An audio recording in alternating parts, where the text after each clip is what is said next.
చేతికి చిప్పిచ్చాడు, మరేమి ఇవ్వలేదనేది రాష్ట్ర ప్రజలు గుర్తించారు.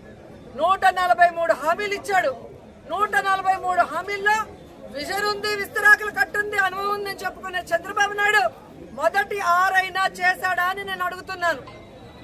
ఈరోజు చూస్తే చంద్రబాబు నాయుడు ఏరు దాటక ముందు ఏటి మల్లన్న, ఏరు దాటాక బోడి మల్లన్న చందంగా పరిపాలించిన విధానం మనకు తెలుసు. కానీ ఈ రాష్ట్ర ప్రజలు ఎలా నమ్మి మోసపోయారు, అలాగే ఈవీఎంలతో వీళ్ళు ఎలా మ్యానిపులేట్ చేసి ఈరోజు 60,000 90,000 అంటూ అసలు ప్రజలు ఓట్లేని నాయకులంతా గాల్లో గెలిచిపోయిన గాలిగాళ్లే ఎక్కువగా ఉన్నారు ఈ రాష్ట్రంలో.